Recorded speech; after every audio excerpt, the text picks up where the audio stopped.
Good morning, students. In the last previous class, we have discussed that excretion. We started this process excretion and we discussed different types of parts that present in the excretory system. What are the organs mainly present in the excretory system is the kidneys. Okay, so what does that excretory system contains? Excretory system contains kidneys, ureters, bladder and urethra. Okay, we have learnt that how the structure of, what is the structure of kidney, what are the parts that present inside, and also everything about the kidney. Okay, I will draw the picture once again.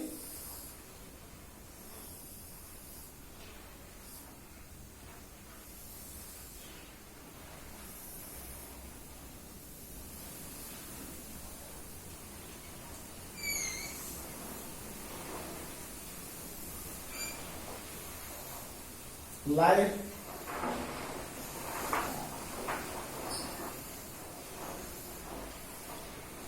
So this is the structure of excretory system. We have completed the structure of kidneys.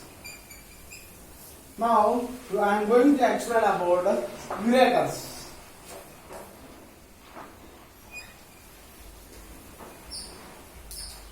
Ureters. A pair of ureters are present in the excretory system. A pair of ureters. How they are look like to us? There are a pair of whitish, narrow, distensible and muscular tubes of the 30 centimeters in length. Their length is 30 centimeters. So these are the whitish, narrow, distensible and muscular tubes of 30 centimeters in length. Each ureter is arises from the hilus of the kidney. So it is started from hilus of the kidney. So what is a hilus? The inner side of the each kidney has a entry. So it is known entry or exit for the renal artery and vein. So this part is known as hilus. The inner side of the each kidney has a hole-like structure, that is hilus. So the ureters are arising from the hilus of the each kidney. The ureters travels downwards and obliquely opens into the bladder, urinary bladder. This is urinary bladder. So the ureters moves downwards and obliquely opens into bladder. Okay, so they are 30 centimeters in length. Okay, so each ureter carries or it brings urine from kidney to urinary bladder. The movement of urine in the ureter is peristalsis. The movement of urine in the ureter is peristalsis. So peristalsis, in the first lesson we discussed that the wave-like movements. This is about ureters. Once again, there are a pair of whitish, narrow, distensible and muscular tubes of 30 centimeters in length. Each ureter arises from the hilus of the each kidney. They move downwards and obliquely opens into the urinary bladder. So the movement of urine in the ureter is peristalsis. Okay, it brings the urine from kidney to bladder. That is about ureter. Second part. The first part, kidney, is already we have finished. The third one is urinary bladder. So this is the structure of urinary bladder. It is a median. Okay, it is a median, pear-shaped and distensible sac. What is the shape of bladder? Pear-shaped. So it is a pear-shaped distensible bladder which stores the urine. Which stores urine. The temporarily urine is stored in the urinary bladder. So it is distensible sac. It can stretch. Okay. So the capacity of the urinary bladder is 300 to 800 ml. Okay. So the third one, urinary bladder. It is a median, pear-shaped, distensible sac. It is present in the pelvic part of the abdominal cavity, pelvic part of the abdominal cavity, just below the navel, abdominal cavity. The capacity of urinary bladder is 300 to 800 ml. So that is about urinary bladder. The fourth one is urethra. So urethra. So urethra, it is a tube-like structure which sends the urine from bladder to outside. So it is the path. So sending of the urine from bladder to outside. Here there are a set of ring-like muscles or sphincters are present. Here there is a set of ring-like muscles or sphincters are present. The urethra is 4 centimeters long in the female and 20 centimeters long in the male. So the opening of urethra is separate. The opening of urethra is separate in the females, but it is males. It is along with the genital duct, urinogenital duct. That is reproductive tract. It is same with the reproductive tract that is known as urinogenital duct. Do you understand? So that is about urethra.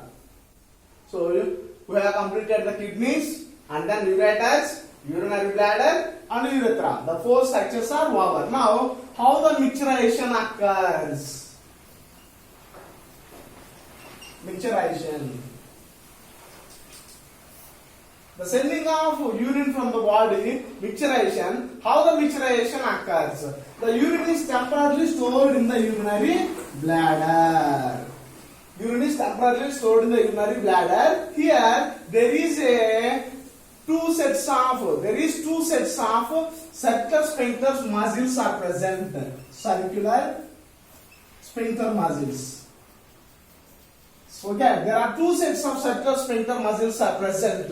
Okay, in the urinary bladder. The opening of urethra into urinary bladder. The opening of urethra or the opening of urinary bladder into urethra is guarded by 2 sets of circular sphincter muscles. When the bladder is filling with the urine,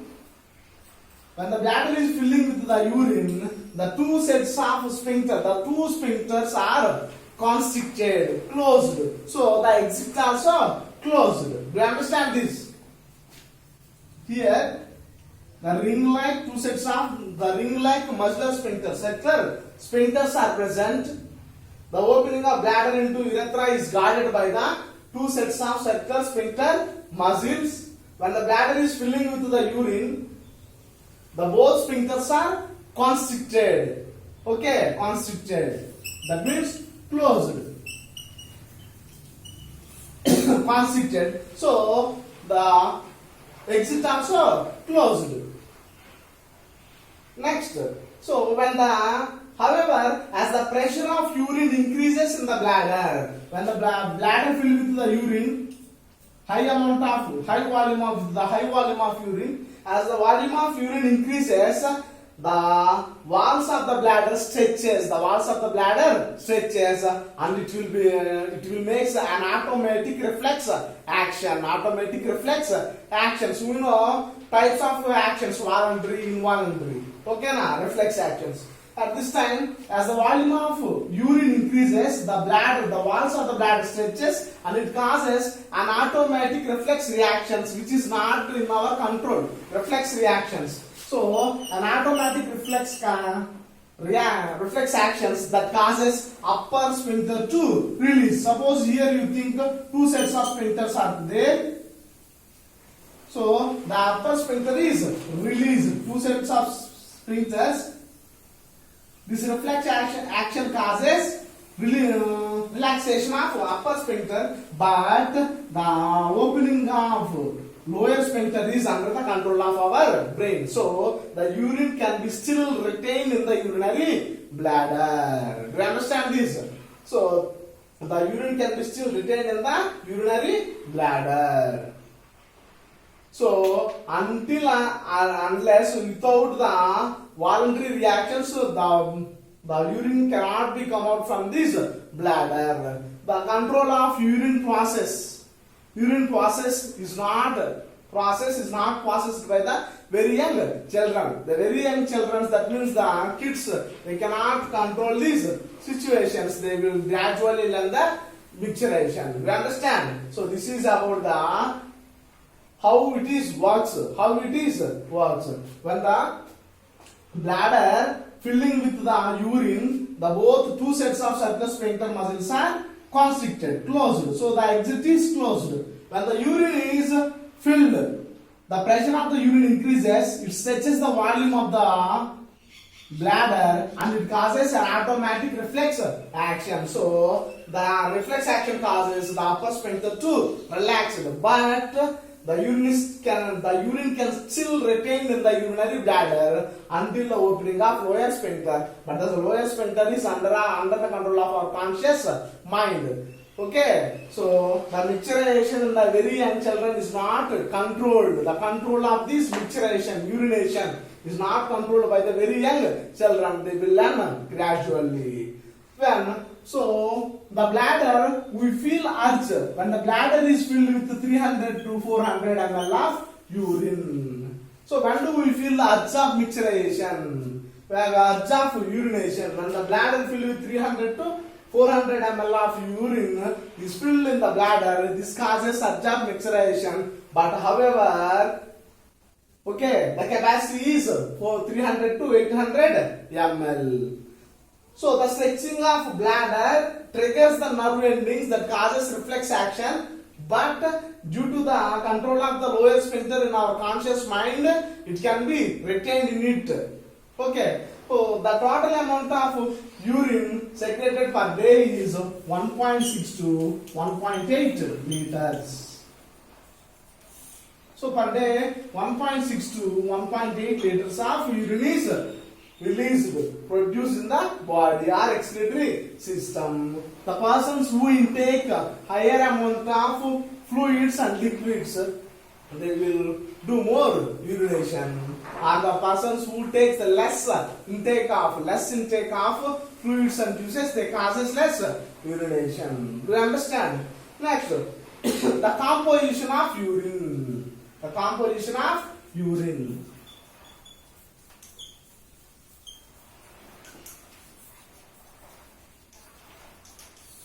The composition of urine. Urine is a transparent fluid. Transparent fluid.